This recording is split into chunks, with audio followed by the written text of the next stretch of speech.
Hello learners, welcome back to my channel. Here is another session on theory of demand. Basically ये third section है. इसके पहले हम demand के दो सेक्शन कवर कर चुके हैं. छोटी छोटी वीडियोस में कंसेप्ट को इजीली क्लियर करते हुए हम लोग कवर कर रहे हैं. तो this is the third section. चलिए देखते हैं कि हम लोगों ने कितना पढ़ लिया. We have covered meaning of demand, features of demand, affecting factors, demand function, individual and market both, demand schedule and demand curve and types of demand. इतना हम लोग प्रीवियस वीडियोस में कवर कर चुके हैं. इसका एक क्विक रिवीजन ले लेते हैं फटाफट से. सो डिमांड होती क्या है? Demand refer to the different quantity possible quantities of a commodity that the consumer is ready to buy at different possible prices. अलग अलग प्राइजेस पर एट अ पर्टिकुलर टाइम कोई कंज्यूमर किसी चीज़ को ख़रीदने के लिए कितना रेडी है, दैट इज़ डिमांड. या कितने कंज्यूमर उसे ख़रीदने के लिए रेडी हैं, दैट इज़ डिमांड. ये तीन चीज़ों पर डिपेंड करती है: desire to buy, ability to buy and desire to spend money on that commodity. ये जब डिमांड तो सिर्फ एक विश है ख़रीदने की, कि भाई हमारे पास ख़रीदने की इच्छा भी है, ख़रीदने के लिए पैसे भी हैं और उन पैसों को उस चीज़ पर ख़रीदने की इच्छा भी है. लेकिन जब हम एक्चुअली उसे डिमांड कर लेते हैं, मतलब ख़रीद लेते हैं, दैट बिकम्स क्वांटिटी डिमांडेड. ठीक है. इसके अफेक्टिंग फैक्टर कौन कौन से हैं? उसका प्राइस, इनकम, कंज्यूमर की इनकम, कमोडिटी का price, interest, fashion, habit, preferences, related goods जो कि सप्लीमेंट्री और सब्सटीट्यूट गुड्स हो सकते हैं. सप्लीमेंट्री को हम कॉम्प्लीमेंट्री गुड्स भी कहते हैं. Savings and investment, technical knowledge, climate and natural reasons. ठीक है. डिमांड फंक्शन क्या होता है कि डिमांड किन किन चीज़ों का रिजल्ट है, डिमांड किन किन चीज़ों से इफ़ेक्ट होती है, that is demand function. Demand is a function of price of own, price of related goods, yield मतलब income, taste and preferences, expectations,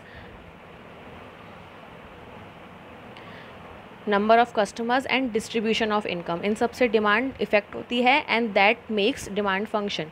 okay. Market demand function में बस नंबर ऑफ़ बायर्स आते हैं. इंडिविजुअल डिमांड फंक्शन में number of buyers नहीं आते, क्योंकि उसमें एक ही कंज्यूमर के बारे में बात हो रही होती है.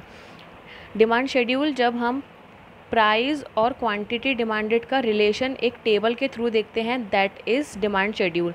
अगर हम किसी इंडिविजुअल का देख रहे हैं तो वो इंडिविजुअल डिमांड शेड्यूल. पूरे मार्केट का देख रहे हैं, सारे कंज्यूमर्स मिला के जो टोटल मार्केट का देख रहे हैं, that is market demand schedule. जब हम डिमांड शेड्यूल को एक कर्व में शो कर देते हैं या डायग्रामिक प्रेजेंटेशन कर देते हैं, that becomes demand curve. Okay. Types: price demand, income demand and cross demand. जब डिमांड प्राइस से इफेक्ट होती है, that is price demand. Consumer की इनकम से इफेक्ट होती है, that is income demand. And related goods, substitute या फिर कॉम्प्लीमेंट्री गुड्स से रिलेटेड होती है या इफेक्ट होती है, दैट इज़ क्रॉस डिमांड. ठीक है. इसके अलावा joint, derived, composite, direct, indirect, market, individual, house hold, ये प्रीवियस वीडियो में हमने अच्छे डिटेल्स एग्जाम्पल के थ्रू कवर किया है, तो आप वहाँ से देख सकते हैं. यहाँ पर हम आगे की बात करते हैं. ओके. तो our today's topic is law of demand. Law of demand. Law of demand दिया किसने था? लॉ ऑफ डिमांड दिया था प्रोफेसर मार्शल ने. हमने इनके बारे में पहले भी सुना है कि प्रोफेसर मार्शल आपको कॉमर्स के मोस्टली हर फील्ड में मिलेंगे. बिजनेस में, अकाउंट्स में, इकोनॉमिक्स में, फाइनेंस में, हर जगह मिलेंगे. तो ये प्रोफेसर मार्शल ने दिया था लॉ ऑफ डिमांड. अब लॉ ऑफ डिमांड बताता क्या है? लॉ ऑफ डिमांड बताता है कि अगर अदर थिंग्स रिमेन्स, और कोई चीज़ नहीं बदलती है, तो प्राइस के बढ़ने पर डिमांड कम होती है और प्राइस के कम होने पर डिमांड बढ़ती है. इसका मतलब अगर किसी चीज़ का प्राइस बढ़ जाएगा तो वो कम बिकने लगेगी, और अगर उसका प्राइस कम हो जाएगा तो वो ज़्यादा बिकने लगेगी. सॉरी, मैंने डिमांड बोल दिया, इसको क्वांटिटी डिमांडेड बोलूँगी तो ज़्यादा बेटर रहेगा. जब प्राइस बढ़ जाएगा तो क्वांटिटी डिमांडेड जो है वो घट जाएगी, और जब प्राइस घट जाएगा तो क्वांटिटी डिमांडेड जो है वो बढ़ जाएगी. other things remains constant, there is an inverse relationship between quantity demanded and own price of the commodity. खुद के प्राइस से इफ़ेक्ट होने वाला है ना, उसका खुद का प्राइस चेंज हो रहा है, उस कमोडिटी, उस गुड्स, उस सर्विस, उस चीज़ का खुद का प्राइस चेंज हो रहा है. तो अगर प्राइस और क्वांटिटी डिमांडेड में इन्वर्स रिलेशनशिप होता है, उल्टा रिलेशनशिप होता है, मतलब प्राइस के बढ़ने पर ये घटेगा और प्राइस के घटने पर ये बढ़ेगा. ओके.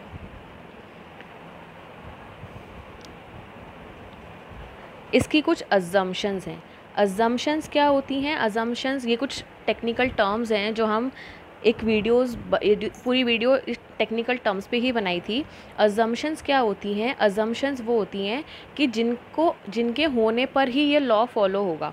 मतलब अगर ये चीज़ें हुई, जो भी इसमें अजम्पशंस लिखी होंगी, ये चीज़ें होनी चाहिए.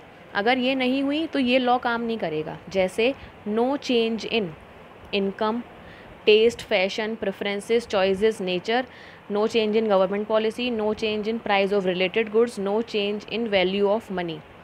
इसके अलावा no expectations of change in price in near future. जैसे अब एक ही पे डिस्कस करते हैं. कंज्यूमर की इनकम चेंज नहीं होनी चाहिए. कंज्यूमर की इनकम चेंज हो गई तो वो ज़्यादा प्राइस वाले गुड्स भी लेना प्रेफर कर सकता है. ठीक है. तो कंज्यूमर की इनकम चेंज नहीं होनी चाहिए. उसका टेस्ट मतलब इंटरेस्ट, फैशन, प्रेफरेंसेस, उसकी चॉइसेस और नेचर चेंज नहीं होना चाहिए कंज्यूमर का. ठीक है. गवर्नमेंट पॉलिसी चेंज नहीं होनी चाहिए.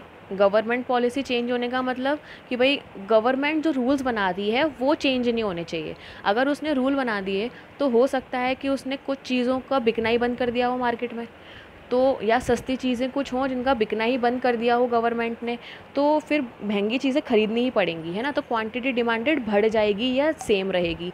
तो गवर्नमेंट की पॉलिसी में चेंज नहीं होना चाहिए. Next, price of related goods में भी चेंज नहीं होना चाहिए. प्राइस ऑफ रिलेटेड गुड्स में कैसे? प्राइस ऑफ रिलेटेड गुड्स या रिलेटेड गुड्स की सिर्फ मैं बात करूँ तो दो तरह के होते हैं, सब्स्टिट्यूट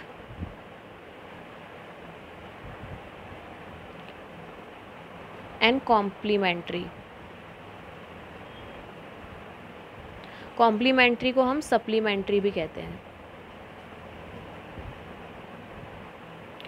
अब सब्स्टिट्यूट गुड्स क्या होते हैं? वो गुड्स जिन गुड्स को किसी और गुड्स के बदले यूज़ किया जा सकता है. जैसे अगर हम ब्रेड बटर ले रहे हैं, अगर बटर के प्राइस बहुत ज़्यादा चेंज हो गए, बटर के प्राइस बहुत ज़्यादा बढ़ गए, बहुत ज़्यादा बढ़ गए, तो बटर की जगह पर घी, क्रीम या चीज़ भी बिक सकती है. तो बटर की जगह पर हम कुछ और यूज़ कर सकते हैं. इसके अलावा अगर हम टी एंड कॉफ़ी का एग्ज़ाम्पल लें, तो टी एंड कॉफ़ी में क्या है कि भाई अगर टी के प्राइस बहुत ज़्यादा बढ़ गए तो लोग कॉफ़ी की तरफ स्विच करने लग जाएंगे जो टी को अफोर्ड नहीं कर पाएंगे. या कॉफ़ी के प्राइस बहुत बढ़ गए तो टी की तरफ स्विच करने लग जाएंगे. इसके ऑपोजिट टी के प्राइस बहुत कम हो गए तो हो सकता है कि कुछ कॉफ़ी पीने वाले लोग टी पीना शुरू कर दें. तो बेसिकली जो ऐसे गुड्स जिनको एक के बदले दूसरा वाला यूज़ किया जा सकता है, that is called substitute goods. और कॉम्प्लीमेंट्री गुड्स क्या हैं? कॉम्प्लीमेंट्री गुड्स वो गुड्स होते हैं जिनको साथ में ही यूज़ करना कंपलसरी है. जैसे शू एंड सॉक्स. तो अगर शू बिकेंगे तो सॉक्स तो शू पहनेंगे तो सॉक्स तो पहनने ही पड़ेंगे, वरना स्मेल बहुत ज़्यादा हो जाएगी. ठीक है. इसके अलावा अगर पेन बिकेंगी तो इंक भी ज़्यादा बिकेगी.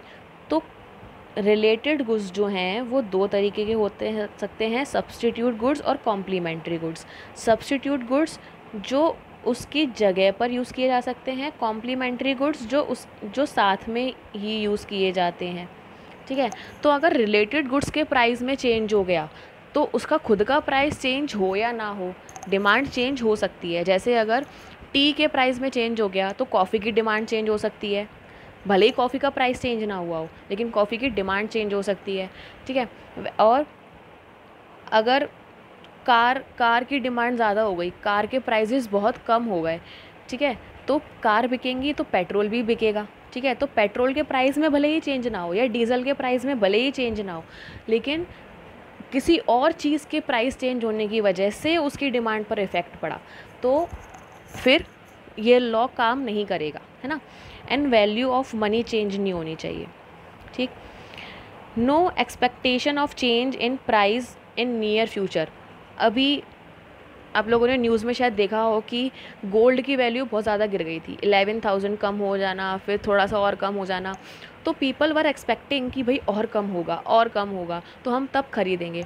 तो अभी प्राइस कम होने का कोई इफ़ेक्ट नहीं पड़ा, मतलब अभी प्राइस कम होने का जो कुछ लोगों ने खरीदा क्योंकि नियर फ्यूचर में और कम होने के चांसेस थे। तो बेसिकली नियर फ्यूचर में प्राइस को कम या ज़्यादा होने के चांसेस नहीं होने चाहिए, क्योंकि अगर ऐसा हो कि भाई नियर फ्यूचर में सपोज़ जनवरी की बात कर रहे हैं हम, और अगर मार्च में उसके प्राइस और गिरने वाले हैं, जनवरी में तो गिरे, मार्च में और गिरने वाले हैं, तो ज़्यादातर लोग मार्च का वेट करेंगे, है ना, ख़रीदने से पहले। तो अभी प्राइस के कम होने का उतना इफ़ेक्ट नहीं पड़ेगा जितना पड़ना चाहिए था। तो बेसिकली नियर फ्यूचर में प्राइस चेंज होने की एक्सपेक्टेशन नहीं होने चाहिए, उम्मीद नहीं होनी चाहिए या चांसेस नहीं होने चाहिए। तो दीज वर द assumptions कि भाई no change in income, no change in taste, no change in choices, no change in government policy, no change in price of related goods and no change in value of money and no expectation of changes in price in near future. जब ये चीज़ें होंगी, मतलब हम ये बोल सकते हैं कि ये चीज़ें ही होंगी तभी जो है वो लॉ ऑफ डिमांड काम करेगा। और लॉ ऑफ डिमांड क्या कहता है कि खुद का प्राइस चेंज होने पर क्वांटिटी डिमांडेड चेंज होगी, लेकिन इनवर्स रिलेशनशिप होगा, मतलब प्राइस के बढ़ने पर क्वांटिटी घटेगी और प्राइस के घटने पर क्वांटिटी बढ़ेगी। ओके, चलिए आगे देखते हैं। Exceptions of law of demand. Exception का मतलब होता है कि जहाँ पर ये लॉ काम नहीं करता, मतलब जैसा कि इसमें बोला गया है कि प्राइस के घटने पर क्वांटिटी डिमांडेड बढ़ेगी और प्राइस के घटने पर क्वांटिटी डिमांडेड बढ़ेगी, तो प्राइस में और क्वांटिटी डिमांडेड में इन्वर्स रिलेशनशिप बताया हुआ है। तो ये रिलेशनशिप इन जगहों पर काम नहीं करता, मतलब प्राइस के बढ़ने पर क्वांटिटी डिमांडेड भी बढ़ जाती है और प्राइस के घटने पर क्वांटिटी डिमांडेड भी घट जाती है। तो सीधा रिलेशनशिप बन जाता है कहाँ पर, इसके एक्सेप्शंस पर। एक्सेप्शंस का मतलब है कि जो ऊपर बोला गया है उसका उल्टा काम होना। ओके, देखते हैं। Expectation in of price change in near future, ये इसमें तो शायद डाउट नहीं होना चाहिए, अभी डिस्कस किया कि अगर नियर फ्यूचर में प्राइजेस और चेंज होने के चांसेस हैं तो लोग वेट करेंगे या फिर है ना अभी बढ़े हुए प्राइस पर ही ख़रीद लेंगे क्योंकि फ्यूचर में और महंगा होने वाला है, तो अभी ख़रीद कर रख लो, ज़रूरत है तो, ठीक है। आर्टिकल्स ऑफ सोशल डिस्टिंक्शंस, मतलब ऐसी चीज़ें जो आपको प्रतिष्ठा दिलाती हों, समाज में सम्मान दिलाती हों। लाइक हमको तो स्मार्ट टीवी लेनी है, 4 चूड़ी वाली गाड़ी लेनी है, ऑडी, है ना। तो ऐसी चीज़ें हैं जिनका प्राइस बढ़ने पर कोई फ़र्क नहीं पड़ता, लेकिन अगर आपको वो सोशल रेपुटेशन दिला रही हैं, आपको सोसाइटी में कुछ ओहदा दिला रही हैं, प्रतिष्ठा दिला रही हैं, सम्मान दिला रही हैं, तो वहाँ पर प्राइस बढ़ने पर डिमांड पर इतना असर नहीं पड़ता, ठीक। इर्रेशनल जजमेंट का मतलब है बिना समझ के किया गया फैसला, बिना समझ के किया गया फैसला या बिना समझ के खरीदना। मतलब हमने सोच समझ के ख़रीदा ही नहीं कि भाई पहले तो प्राइस इतना था, अब प्राइस इतना हो गया, पता ही नहीं है या हमने सोचा ही नहीं, समझा ही नहीं, अरे जितने का है ले लो, ख़त्म करो बात। तो थिंग इज़, जब हम रेशनली नहीं सोचते या समझदारी से नहीं सोचते, उस टाइम पर भी लॉ ऑफ डिमांड फॉलो नहीं होता, ठीक है। नेक्स्ट आता है गिफन गुड्स। अच्छा, हमने इन्फीरियर गुड्स तो पढ़ा था। इन्फीरियर गुड्स क्या होता है, जिनकी क्वालिटी जो है वो ज़्यादा अच्छी नहीं होती, या फिर मैं कह सकती हूँ नॉट वेरी गुड क्वालिटी। तो ऐसे गुड्स जो बहुत ज़्यादा अच्छी क्वालिटी के नहीं होते उन्हें हम इन्फीरियर गुड्स कहते हैं। लेकिन जो हाईली इन्फीरियर होते हैं, मतलब बहुत ज़्यादा ही बेकार क्वालिटी के, बहुत ज़्यादा ही बेकार क्वालिटी के तो नहीं, मतलब बोल सकते हैं कि बहुत ज़्यादा सस्ते और चीप गुड्स जो होते हैं उनको हम गिफन गुड्स कहते हैं। Highly inferior goods are Giffen goods. तो गिफन गुड्स में क्या होता है, ऑब्वियस ही बात है, जब गिफन गुड्स के प्राइस जो हैं वो गिर जाएंगे तो वो और पहले से ही बुरी क्वालिटी है, उसके प्राइस और गिर जाएंगे, तो लोगों में ये मेंटलिटी आ जाएगी कि भाई इसकी तो क्वालिटी और ज़्यादा गिर गई होगी, तो बेसिकली लोग गिफन गुड्स को ख़रीदना छोड़ देंगे। तो गिफन गुड्स के प्राइस गिरने पर इसकी डिमांड भी गिर जाती है, और गिफन गुड्स के प्राइस बढ़ने पर ऐसा एक्सपेक्टेड है कि डिमांड भी बढ़ जाती है, क्वांटिटी डिमांडेड। ठीक, तो Giffen goods law of demand का एक एक्सेप्शन है कि भाई इसके तो प्राइस गिरने पर डिमांड भी गिरेगी और प्राइस बढ़ने पर डिमांड भी बढ़ेगी। ठीक, तो Giffen goods are highly inferior goods, और इन्फीरियर गुड्स क्या हैं, जिन जो ठीक ठाक क्वालिटी के होते हैं और क्वालिटी और भी गिर जाए तो उन्हें गिफन गुड्स कहते हैं।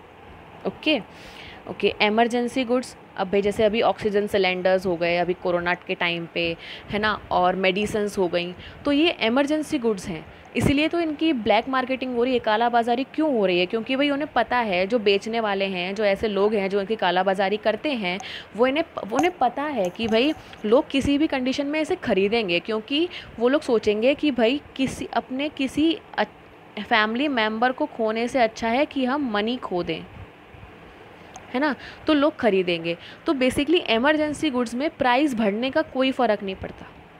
इमरजेंसी जब होती है तो ज़्यादा प्राइस होने का कोई फ़र्क नहीं पड़ता, लोग खरीदते हैं। ठीक, हैबिचुअल गुड्स, जिस चीज़ की हमको हैबिट होती है, लाइक कुछ लोगों को तंबाकू, स्मोकिंग, इन सब की हैबिट होती है, कुछ लोगों को बुक्स पढ़ने की हैबिट होती है, कुछ लोगों को चॉकलेट्स खाने की हैबिट होती है, कुछ लोगों को ट्रैवलिंग की हैबिट होती है। तो जो हैबिचुअल गुड्स होते हैं उस पर भी प्राइस का कोई असर नहीं पड़ता, कि प्राइस बढ़ें घटें, जो हैबिट में है तो फिर तो यूज़ करेंगे ही लोग। ठीक है, और बेसिक नीड्स, आटा, दाल, चावल, नमक, मसाले और ऐसी सब चीज़ें, सब्जियां, फ्रूट्स, तो ये बेसिक नीड्स की चीज़ें हैं। या घर का रेंट हो गया, है ना, कपड़े हो गए, रोटी कपड़ा मकान, जिसको हम बेसिक नीड्स कहते हैं, रोटी, कपड़ा और मकान। तो ये ऐसी चीज़ें हैं जिन पर प्राइस का कोई फ़र्क नहीं पड़ता। प्राइस बढ़े तब भी लोगों को लेना पड़ता है, प्राइस घटे तब तो लोग लेते ही हैं। ठीक है, तो दीज आर द कंडीशंस जहाँ पर लॉ ऑफ डिमांड जो है वो फॉलो नहीं होता। ठीक है, तो बेसिकली जब हम डिमांड की बात करते हैं, डिमांड और प्राइस की बात करते हैं, यहाँ पर आता है आपका डिमांड और यहाँ पर आता है प्राइस।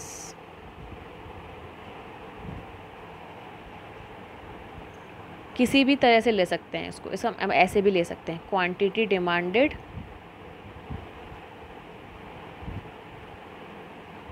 एंड यहाँ पर आ जाएगा आपका प्राइस। तो इनमें इन्वर्स रिलेशनशिप होने की वजह से जो कर्व का स्लोप होता है वो नेगेटिव जाता है। इस बारे में हम प्रीवियस वीडियोस में बात कर चुके हैं। स्लोप ऑफ कर्व जो है वो नेगेटिव या पॉजिटिव कब होता है, अगर नेगेटिव होगा मतलब ऐसे नीचे गिरता हुआ होगा तो नेगेटिव रिलेशनशिप होगा दो चीज़ों में। ठीक है, और अगर पॉजिटिव होगा तो इस तरह ऊपर की तरफ उठता हुआ जाएगा। तो यहाँ पर आपका क्वांटिटी डिमांडेड और यहाँ पर आ जाएगा प्राइस। अगर प्राइस इतना है और इतनी डिमांड चल रही है, ये प्राइस और इतनी डिमांड चल रही है, ठीक है, अगर प्राइस कम हो गया तो डिमांड बढ़ जाएगी। ठीक है, और अगर प्राइस बढ़ गया तो डिमांड कम हो जाएगी। समझ रहे हो, इसीलिए ये नेगेटिवली स्लोप्ड होता है।